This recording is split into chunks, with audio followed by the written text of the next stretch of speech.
inshallah wolemu bena wala hada dam talam ba fula liyan ko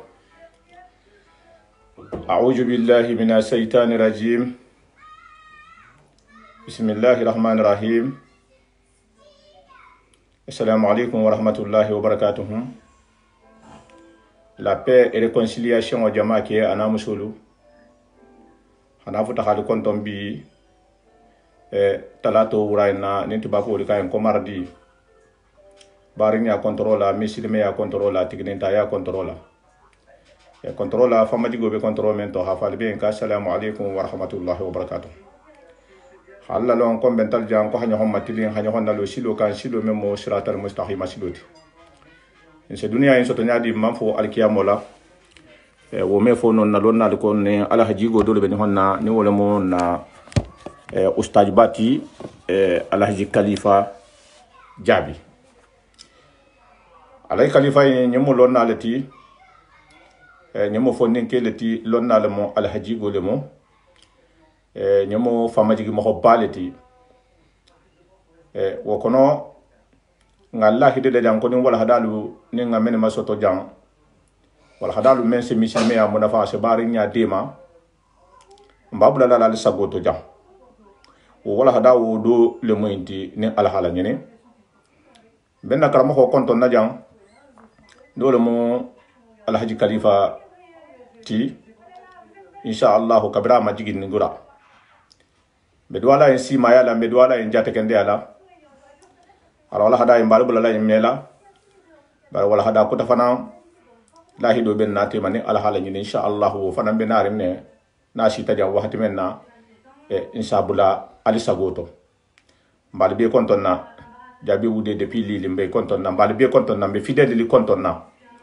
mer be janna jibinen fillahi walillahi bari nyaay misil me en to nyaaye mbal be konton na al mufaham nyima di lalum be ma me wala hada dam tam man duwa nyon nyen jangaro nyi menje bulari jamano nyame yandi alim be hanna jabu ngala comme jamano medbe jamano kunna fongo men dimma ya hakuma men konsi men dimma ali nga respecté ali nga na jabu wala na ñoxam frikante ali surtout ndingala ali nga do bala ete dinge asabo jang asatahay do ya asatambe dula kutalle la ali ngolu contrôler ali nga hakiltu jangaro e moto nyalati abeta victime chiamanke abe maholu nyagari betege to momenna ibata fo yen ko hilaja ali nga na jabu wala ha fo ko nga alamuta bebe alamuta be mo muslimo leti barja hangolu ko ni ha alamuta hike jieto kise alamuta bambo taraji sa tara bambo wala alamuto khashiya iteti donc woto ni ko kalin nga naja ali nga naja bungola surtout amandi sarale bato sayin aku be gole yarim bi betege e bulo kana la mo kan non to woke mani be jambari nyale be jam muslime yale yen be jan to nyaale yen be jan ne ko habulu du ñohom bulu be jan ne ko hakki kilinti barabila la abela sabatila to nyaale ka ni alhala ni inshallah woto ni alay Khalifa le be ñonna wala hadaji ma muyin tibi ko kendeya wallahi munafa membe kendeya la anin jangaro bar wala hadala muyin ti asma holla tawhid le sabatile betege wala hakem jabula la disposition to alisa partager ni men sa partager alisa partager parce que wala hada munafa habon inshallah billah ngala abetam bilaw nyala fana ni ala hala ni be wala hada dam tala ninna Ustaj Ba alay Khalifa taslima mba fala en ko bismillah alhi tuduma wala ha bandula munafa mbale bala bismillahir rahmanir rahim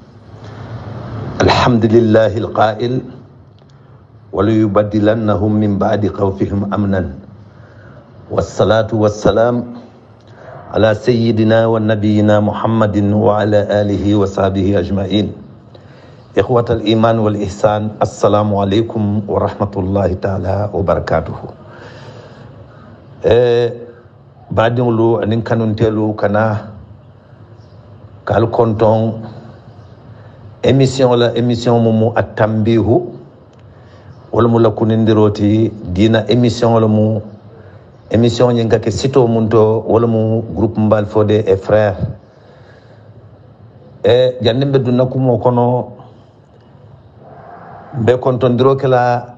groupe mbal fode e frère président la hajjannene ba jaabi groupe o ni membre mu me be mbabbe kontonna auditeur ni auditrice solo mbabbe kontonna be groupe to mal fana be kontonna mun ya lon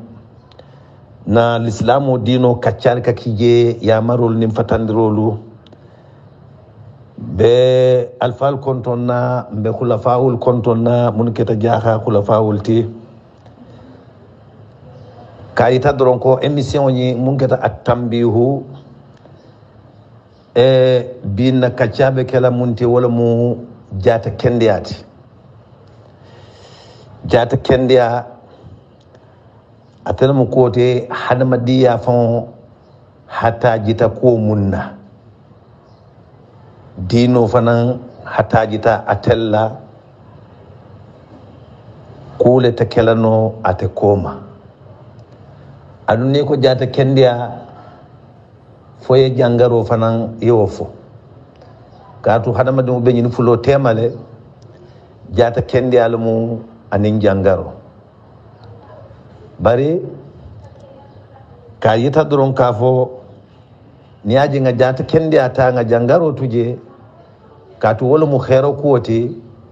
anim fanan ko munsa asabu fo o jata kendi asi soto wala mu prévention ti o kul fana ale yita alfano kono nyame fonse kacca do lawo kuoto jata kendiya hadamadin sola tala hadamadin wala baro mu me beto barawo barani hadamadin kake atata ke dina baral tibang atata ke kuko tanne tibang nyin kilinta kala no jata kendiya koma wala to kula mate mo yalo akeda kuleti ko mo yalo hadamadiya to ku balam ni tata dino ma fankaro jube mon ketana l'islamu dino ti dino nyim be barma lulo mun kan nyim barma be kilin na nyin kilinta kelano fo jata kendi ale soto barma folo mu limaniya ti woli limaniya wala mu tawhido ti moto kelano limana dunketi fo i hakkilo le tara barkarin limaniya be kala sonno men mun na faytar sabatir ngay barka adun o be jaato le bala oto hadamadi o hadamadin isenyi lonka fo ko nin hadamadi mun na sonno men man barka alo hakkilo man barka oto isalon ko la limaniya farante beti ala no o misalo iko fatol be nyame wala mu nyama tolti wala jagelu isafa mun mako toledo ila limaniya tisahalano katu limaniya mun ka sahandi wala mu hakkiloti wo hakkilo italla hakkilo man baraka iko moltado afulan yaw wala mu nyim fanante kayita ko limaniya abeddendin hakkilo le sondome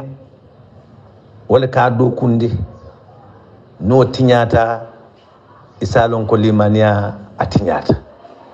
aduna tinyata isalon ko hadama dum fo jato isalon ko wala ko be tinyata le woto barma mu ya latir barma be kolmati nay l'islamu dino to o barma fongol solata wala mu limaniyati hakkilo la barko la hakkilo la kende ala kato kuma la le nyim befo mole karnyino kele o karnyino to fato do be ko no wala mu nyamato ti afolole karoje ayi tamolla mol sewata o ko la fodol ko akende atale kabray lolo bado je dro akoy kardo fanam fele woto kayita dro nyimbe mu dalilo leti kayita ko fate jato la kendia anin sondo mela barko l'islam o solata walla moya fanan solata walla ko be ka tamañinela ni aje hadamadewlu inin be yawol manke kilindi itallata no munna ani mullo be yawol molon woto hakkilo itelmo wala soto bara hadamadewlu fanan ko no hakkilo ni o sondo me doltal be betiyari ne doltal mantar betiyari mun fananta mantar betiyari wol fanna limaniya ata betiyalan afula nyaw musaloti salo fo jaato la kendiya afata nyamen eta misirol kono walla dingiral to e do jaabe lorin abe salla do be sal kambara be semberinne do be sirinne do fanam be semberin bara be sirinne do be laari saliñala muñim beeti bari ñim be kilin na courant o ila jangaro degré wala ka wo saabu pour yow saliñaki bari saliña mum fota wo fo jata kendiya pour yow saliñaki wala to hani almamiya sartol to e jata kendiya be sartol kono mu yalon sartu folol ɗum jako fana nafulo mun jakoɓe bola ijatol ɓe tarla kendiyarin pour ko nafulo ñini e suŋota mbeyo jele sunkaro ni sasata sunkaro kono e jangarta e ɓe minnale isaje ni sunkaro tambita yasara e tumo dolu jangaro mo fulalti do jangaro ɓoyta kanne abe sundin bar do suŋo foŋole ka jangaro ñin saabu suŋole ka jangaro provoqué parce que jangar le bala muya lon kule batale na konkota aman domor ke walla me min isaje asika en jangaroti woto wote sunnano o fana nata kitolo barka yita dro ko suŋo fana belari ñene kam pour ka ke fo ijato letra kende yare hijo fana bo ñamale kusa bo mum semmo bula hijjola silola lamaniya sila fando kala jatola kendeyaka woto dinoñim fele a solata jata kendeyala pour ka a tamandino iko ala fon laftala ñaame anin kila sallallahu alayhi wa sallam aya kuwo ayayita ñaame bari señol lon ko jata kendiya wo be alale bulu jangaro wo fanan be alale bulu alala dalolo mu a fangole ñindali wa iza marilta fa huwa yashfin anata kufulati jang ay jangaro fo ay kendiya fo ka fo nim momu jangarta isa lon kate alalam wa iza marilta ni jangarta alon konte alalam fa huwa yashfinu ni law jangaro fana na kendiyata o alal fana ka kendiyande ilaw jangaro alaw mulleka mota kendiyalan ala fa huwa wa alaw muyewo jangaro leka wala fana ba kendiyande bar kuwoku sababu kanke jarala mum be jarala docteur lomban walla fo jarala do lomban ani wobe basol munu tala kete jara wolbe kala sababu lati ila kendi ala bare ala wala be kendi ndela oto muslimo nyanta da hala baake ala la dalo li yakul lankena mandike seniyande kayita ko ibe mun kono ala le bula kono adu wo ko fana ni bota kono isalon ko altala le bonda ko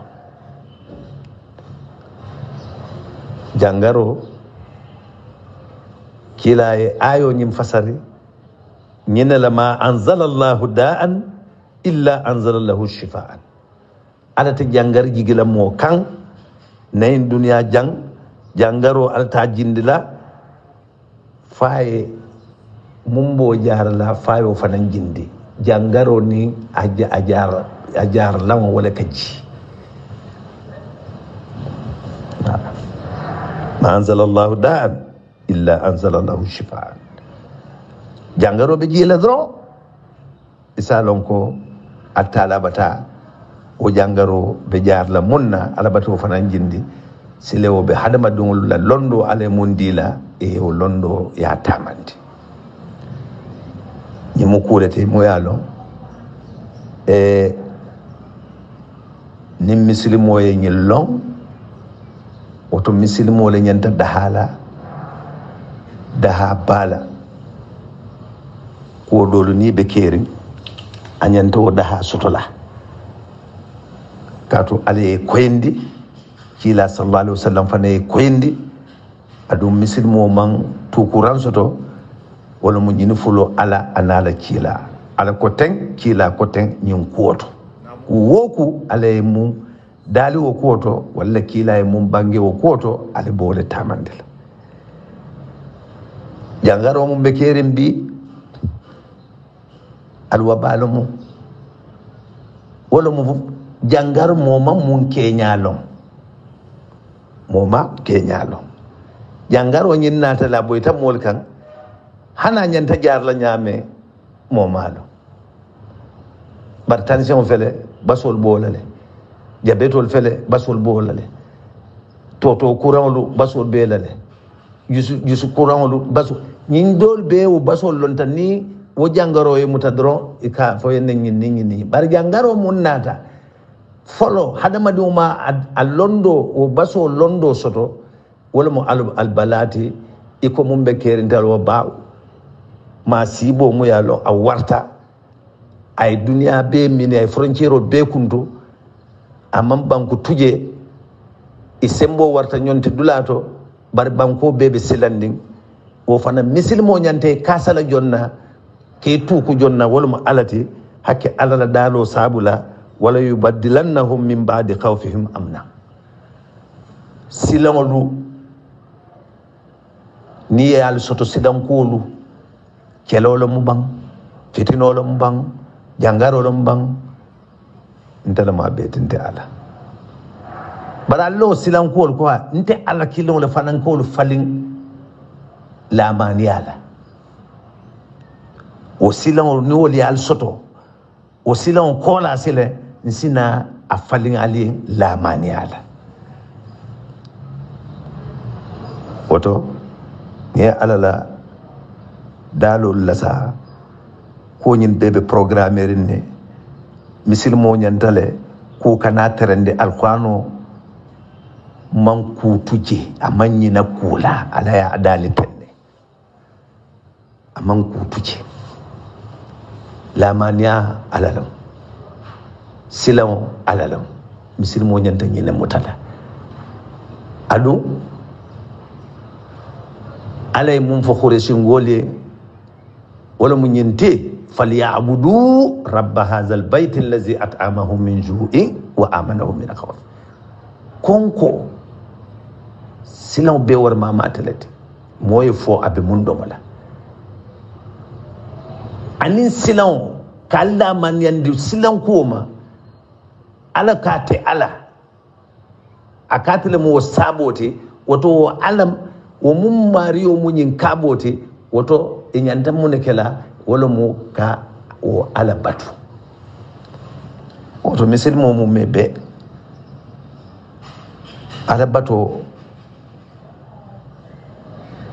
ala be ya marwal ayo sijigi sababu nuzulo yake kudote baratara ayo nyi abe kuma kambelema bankata sabuti ka konko bualkan ngata sabuti kala man yandi silan koluma oto sa alfa nan benjan salamun nal be munkela oto kabo nyi mario wala mun tati alin tabatu oto hani bi nin ku boyta misilimo ibe mun kala ale ya mar munna ibe ala bato le kala ya ala bato ibe ala bato la munela wala mu duati du'adu kila sallallahu alaihi wasallam aku addu'a silahul mu'min ni hadiso fana kila ma fo silahu ummati man tola joran wala hani ako mumino la joran mo mumino mu jonti birim bemba adama munu be tongonde da fokata bula kila na mantol la fonyi mantol la bon ka wo mu me be duwa ba bela sariya on kono le adu ñin be tuku duwale fanana ñin be kata duwala de iko alqur'ano kono annabiyo mol nin cilalu ala kela ko sifa nyame e ka duwal mun ke ala ka fu ngada duwa jabe adunta ñin ku karta to adunta gero kono ntele ya akanan de kata nte ala dani nte na ta duwa jabe silahul mu'min mu'minu la johoram o mu'minu sile biring adama fo ka jigi fo duniya be banda lo munna munu be mu tongondi lati ñini be joran tebulu nin silama nata na manke duawti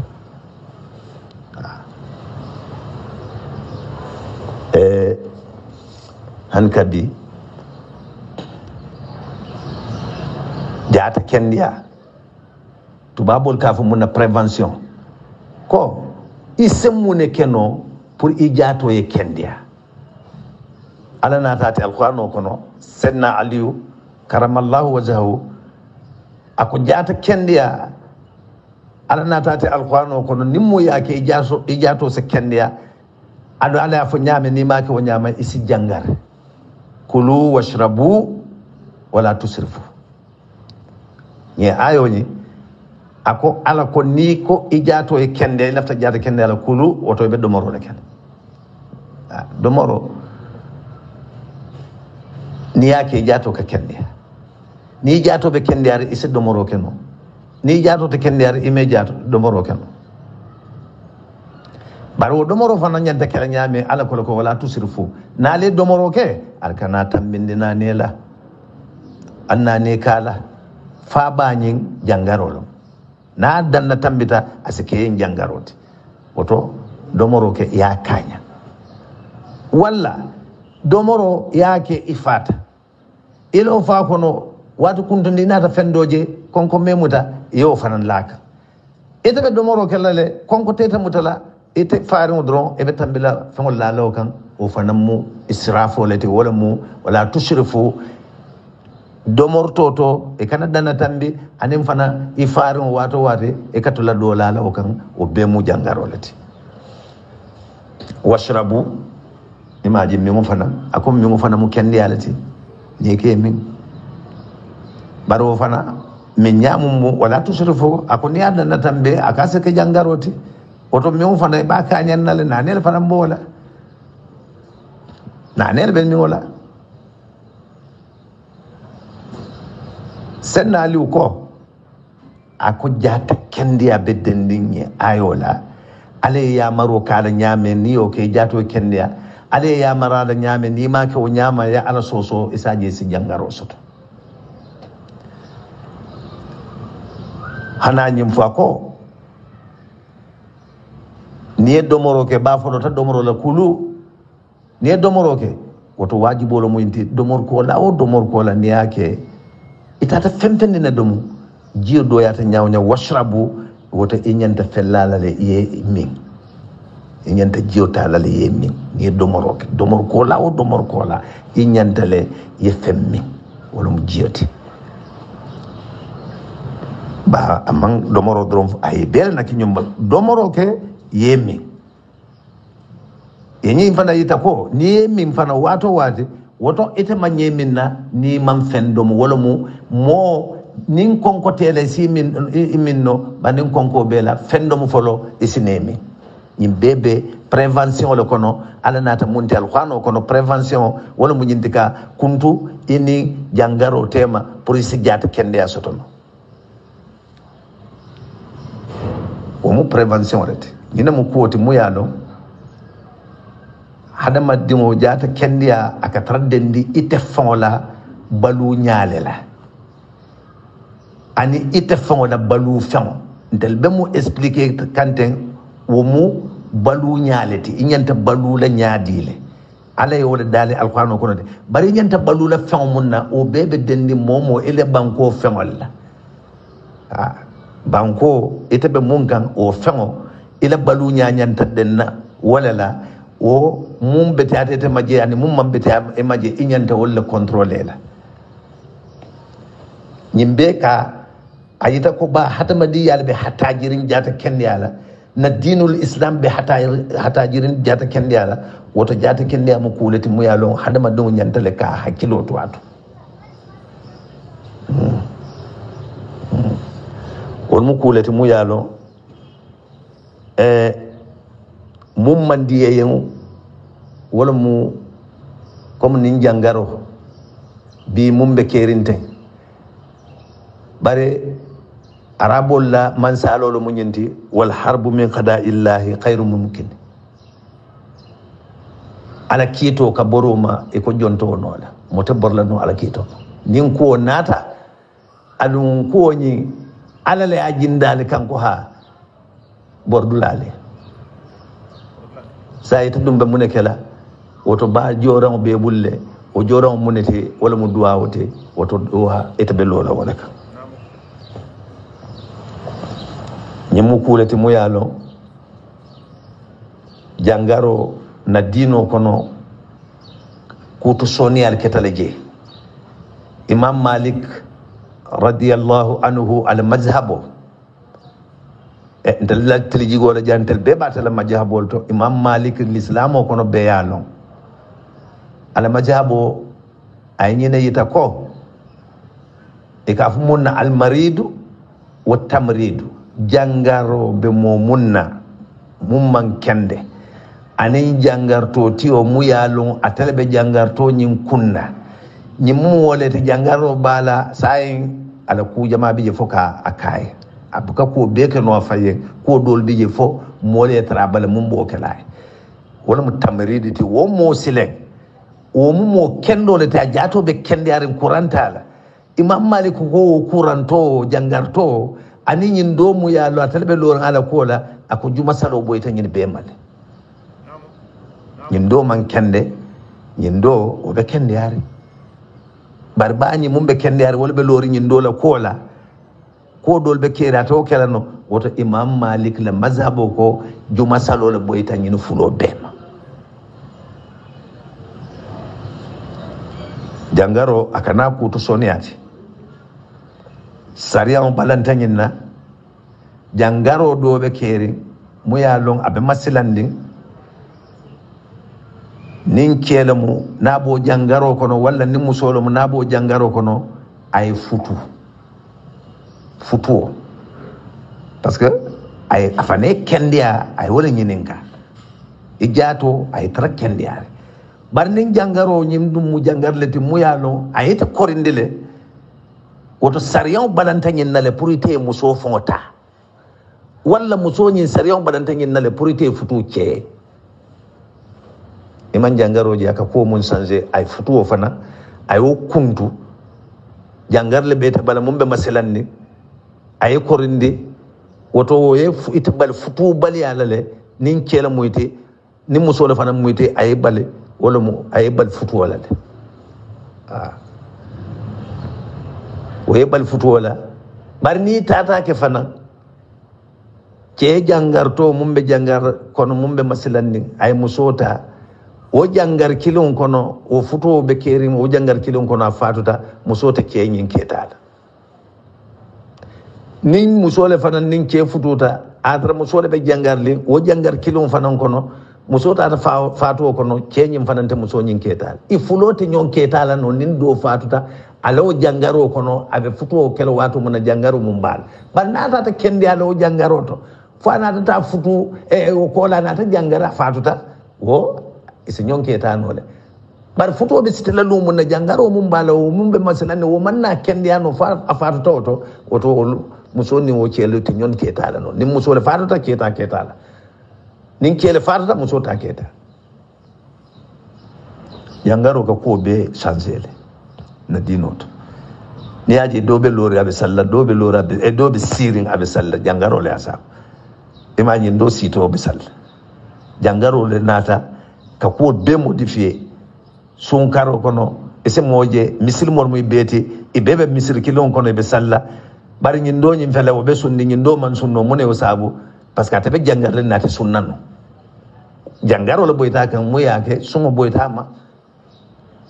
asina julo sara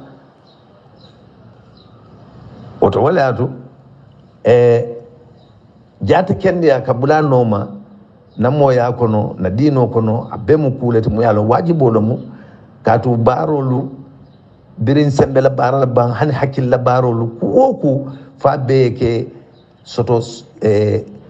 jata kende ala kono jata kende ya sakina to folo hada madum la koto o mu walati woto han kadi kayita ko mbe ko mun kono kulo mo yalo ale silo yitanna kila sallallahu alaihi wasallam ye silo yitanna nyin jangaro ay jahal nyawonya ay konto fil nyawonya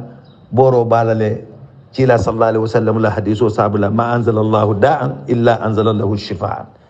jangaro benin abbas wala kaji bani be fatanda alal kila sallallahu alaihi wasallam la hadiso do moti woto jangaro me mun kono ngalon kafo jangaro no mu yalla masilanta bari comme a folota dulalto dulaji ma wala mu Chine wo chinois bi ñene fota kafo alhamdulillah jangaro ñi bi ya asembo tala bar tala bala a folota sate mum fawto ñene fota kafo ko sate ñim faw bi abe kende atati adun chinois lu mote nakarla ilmu tibbu jarlo londola surtout tel misil mol mun yalla kila fawla bange kamala mo nyinti al londo nyine hanna tarawo londo al bañine na Chine banko lek kila la hadiso do mot wala fi ardi Chine londo dula diatali ni londo lo mun satel nafano dunya anil lahira alla bula londo no ma aliyanyi ni hanna tarawo londo ka de Chine banko lek oto kila sallallahu alaihi wasallam ne aje ay banko tofo banko doli jam fata atela batani kila sallallahu alaihi wasallam abe dingiramu do hijaji woni Chine wodem continent kilolti bari banko do mun be continent dolti jam fata nyawnya bari ay Chine lef woto ni wo Chine walu a folote telia bi ya barko ya talata fanfan italina ta ita fo ikawili kataban ku dolu ma koy kol de ma ni jangaroto woto ni wole mo ya mar munna doktoro lomu mu ya lon doktoro na ye ya mar ala kendia doktoro be baso dile ma bana ala ya maro fana be lala nyine kan baso nyimbe tala nyame na tano munti anin kulu woto o chinois walla ko jangaro nyin ku folo wala mu confinement wala mu arabo ka fu munna al khalwatu wala mu fufo la kulunya katradula dingiramu yalo abe isoleri yetra kideri i fammaje chinois iko abbasi folo mu monti wala moti nyim mun sabula wala mu ajangaro be munna ay tra dingirato ay tra sabatirinje a jangaro te munna o fane tra dingirado ay tra sabatirinje jangaro be munna na afindita akana sawndi molla jangaro te munna na afindita akanta jangaro nyim fana muta mol kono wala to regroupement kafu madan chinois ye bara ke nyon ko to ado chinois tel misir mod kila fonle ya maro ke nyenna kaf hanna tra londo nasi mo nafa non l'islam o sonta londo nyinola isalon ko londo han chinois banko no nyanda tala le ngani ninge woto chinois bange kuma to nuwoli o fo moyen kuto ko mum ilmu tib docteur yasiloti jangaro mu yala na te telefono kan alhamdulillah bi fotel kawili kata banko dole dema woto wala kumo mo manyaw kala kuma ken sawati kila le e chodi sallallahu alaihi wasallam ndal misilmolu nse wili nole ya ngata sinu anyine ya ngata londo nyiningi woto wala ko confinement wala mu nyinti ka fufa kata khalwato wala mu yetra dingirato yetra kidere famaje ikili ko mun nabatolu khalwal be nyame se moja trasire akilin abe alabat labar nyim fanam molete ko yetra dingiramu yalo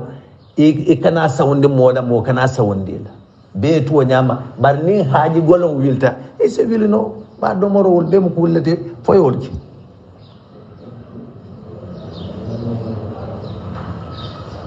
ñinna mo koti mo yalo mo ñanta ibulo dennala o tedden nin ñinna kafo chinois lomu tubabo lomu walla manke misilmete hani kafiro aka musilmo jarale na dino sontale kata hôpital to docteur o fo bañi ni galale tamu ñinete l'islam o sontale madama be jarle munna manke haramu fenti na l'islam o balanta ko munna bara be jarle londo munna o londo wala be jubela bara ata muñinete inna mate musolo mu cela mu musulmente musulmolo mu yarlo manna wala oto molda handi nyin karola le e mol nyanta munkela folo basol mun be bulu sadi bari lo jaro fana ye yamar nyine la koy kana bo ye yamar nyine la ko kafu maden dulalu ko ka éviter pour nyin sabula na betale kana sawndi mola walla naate la ni tata je mo kana sawndi la nyim fana manke wati ka fo wati kuntu jamfare no wati la mo yalo to modolo wato kunto man jamfa isaje bese solution bar ko nim mol lata nyonga be sawun nal ka sawun adum momo fo nyin ko le sabatindi adum bi l'islam mo li ata man di nyame wallahi ala ma fo nyewo nyama kila sallallahu alaihi wasallam ma fo nyewo nyama nin ko boyta nata ayol ti jang kana dalilol ti muni ayita kafo enyanta nyillon na kafo ko nyi muye soto silan ko lomo bar ngin silan ko alalala wala ya lekan bar wa alafanan nata la hidota ako silan ko la fana asa lamaniya natino silamaniya natino alala dalolo munyinti akafo ka alabato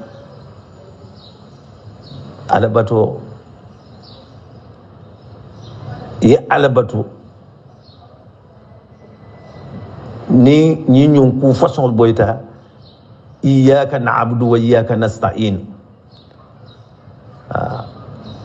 ndeta fembatula ka ke batu mansati naman kete alati adun tedde ma nyinin na fem fana na naman kete alati aben na salol kono salwo salin ka karanne na kuwo ku fanan iyyaka na'budu wa iyyaka nasta'in ba kono nyina mu kuwoti mo yalo misilmo nyante idden na wala le bari nyim be fanan kan nin jaar lol be kere kol be kere wol be dende mol mun la ka fay no wol teddina kilinti woto wolu wole iyamar ko mun ne to tamandila wotin da l'islam dino kono abadan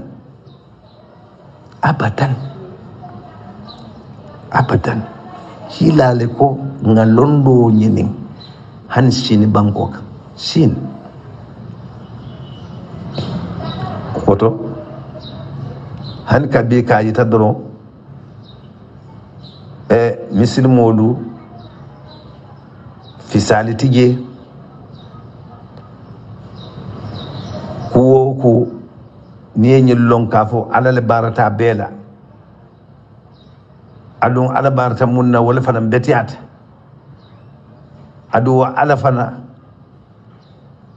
kila ya maro kenyina la kafo ko ala danila hajolla ita sola kolla kila ko ni ko ke wala mu joran mu yalo injanta mun tamandela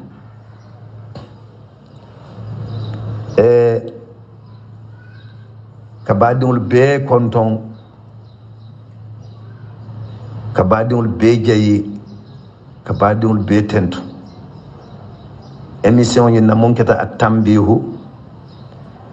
e ñu waato faamola ke haajol la siya kammalal mum bari ñin ndiyatan ñe natara allah luŋo luŋ nse hane harfa danta e ko ciilaya yita ñaame balligu anni walaw ayatan ka bee bula sindiro kelayen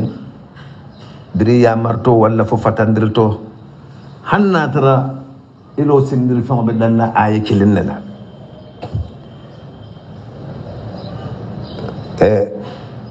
kuwo mum be kerin beya kalamuta bari fisalo kana ke kaatu kuma kaŋo doolu ka fo fisalo kumol lo molti ka duwa muta doron na alfaalu ye moolu yamari mun na e ko taslima cheikh alhaji sidiya jaabi ko ñin na boyo anin sayintema momo ya kili aka fo duwa doron duwa muta doron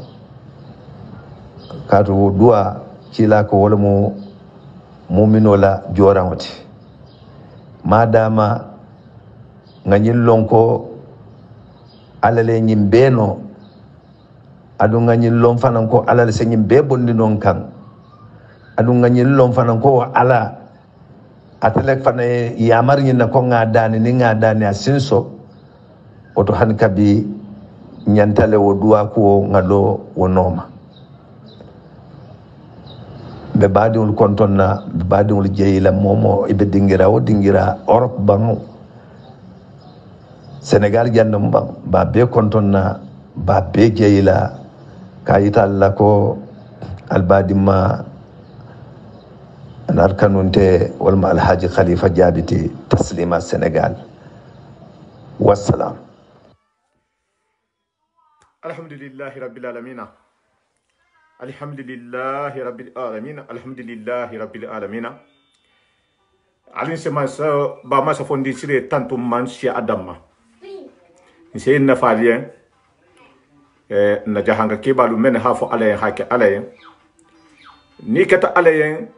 jongoti alakati ye margoti I hadu ali kele ko alakane I ko mo la fo lonalula.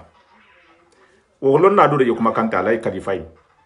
lonna alhaji golo mundi amanke fantobati akata fama digi mo holeti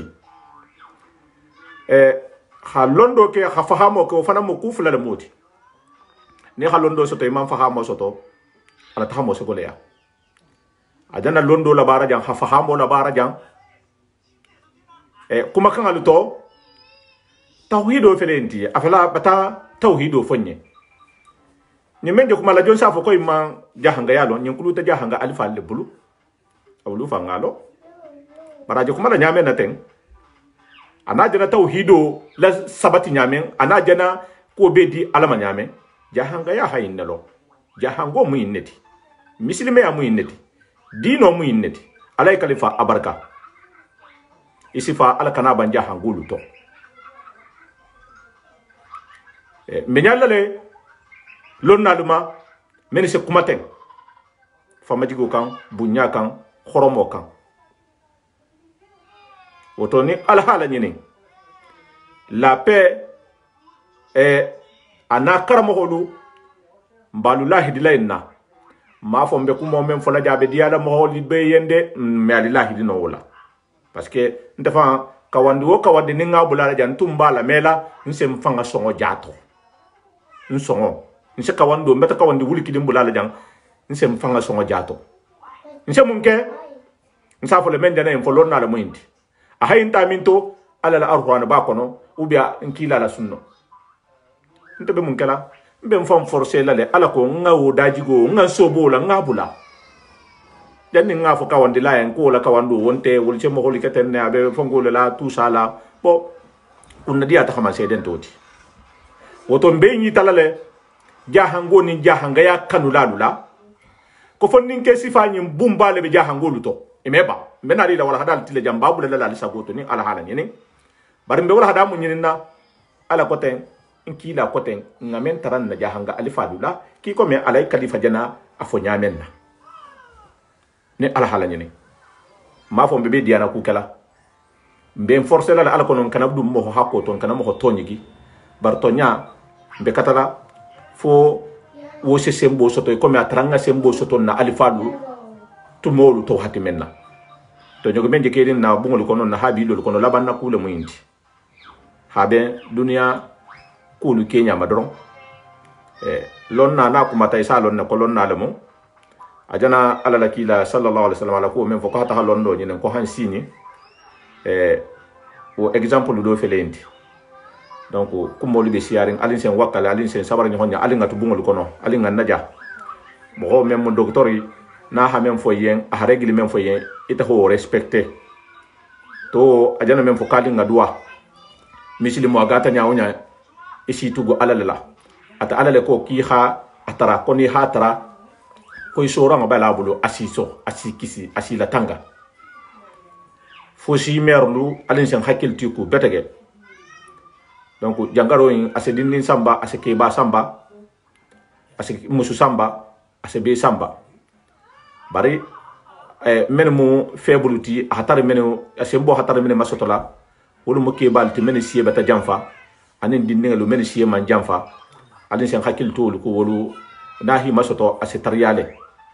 asi nyagale betege donc wal hada in soto tabi hafta lay khalifa la depuis Sénégal taslima xana bulambar misilimo lu be sagoto al sekata ni sita dula dul fananta se mo lu nafa wal hada la min wala haken na tabula la jam parce que waxatu lu min wala da sifa no hi bulala ala ko ningi lame asen de man na di mane ya hasabati parce que wala hada ak mata santé ma bar tawhidu le bato tawhidu wala hada la mo donc inshallah be sini mume someni mume mede fana sen suivi YouTube la al safo ya benari YouTube la be taxal kan YouTube la YouTube mpetalati imol ni dula le beto na wala hada don siketenne al si abonné na li abonné wala hakembe connecté la jandoron be direct dam tala notification socialement al si haket de parce que do le den kilila voilà ndena la dan na janne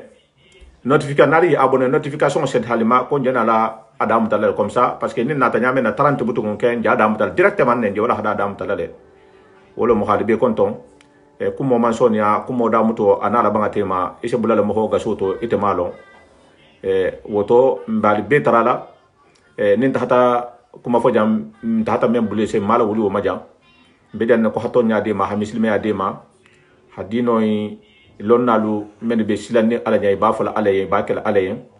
ha muslimo lu mat tilin ala ko ngadaji go nyima lata ngan so bo haramu to ko ni junubo to ko dula fana be katala jang fon so le bulal sagoto bebe famu na fan nanyin la ha fal be en ko alisa partager ntende na mo aldoho aldinge aldimat alkumta nyo Mustafa Sawane sabaru mam men nya sabar baliya mewo dima alinga ke sabar lati wala ha mo be nafa rasulullah men na ko jo fala sallallahu alaihi wasallam akat sabar lalati woton telefona be sabar la jam parce que dino ni bala fasala tonya ni bala fasala fi fanan ngakate sabar la doleti wo sabaro ni ala hala ni mbal tarala duwa la doron ala hadwa nyen shima ala hadwa nyen jata kendela na materiel li fanan ala hadwa be materiel ko menito fo lu fanan se soni yambulula harji he ko lemo mbal tarala lo duwa la parce que fanan be jam be duwa ni kannalu la alla duwa se jabile ngo taman se dul jelo kusi amanu to kala duwa se jabile woto alla salulu kono fanan mbal tarala la hada fan nim fulatan nyen me ku men to fo ala men se barakalato fo ala men se kuto sonia kenya nga falien ma falien mfana mbato du ataralla dako wa hake contribution oti quoi ala mo al shima ala ter kembe du ala ala mo al shima ala mal jato kende ala hal dingal badu hi makafu musulu hi ni ke la sumunta me ke lu hi ni musul la sumunta me ha sabar ni honyen ha sabar ni honyen ke ha sabar musu ha sabar ke yen alinga ke kilinti wala mo hafalen konten al doxo al dingal ko mata ñoko Mustafa Sawane salamu alaykum wa rahmatullahi wa barakatuh même be ha message lana mena ala bulo digla be kan mbabbe e melale ma jabi no kilin barin sa be e me ala barka men be faransi janga be to lililu parilu lomano nantilu partout afrique comme kan nano sénégalulu ali nyaballa ala barka alimbe waxatu ko insha Allah lu ndama muslimen arhamisal ngom benari ni wala hada ko tabenari ni ala hala nyene inshallah lalon bena kan wala hada menti alungole ni ala hala nyene salamu alaykum abdullahi depuis Bordeaux abdullahi ijabi karamo fo ngata e fanan no fe lundo cheikh abdullahi be tahalale no fe Bordeaux lundo e hawala hada do bulan sagoto benari ne ko berande butale le ma benari e hito bende nin nata ke wolungo berande butale le ma abdullahi ha wala hada do dimma inshallah be albela baro bija ne alhala nyini assalamu alaikum wa rahmatullahi wa barakatuh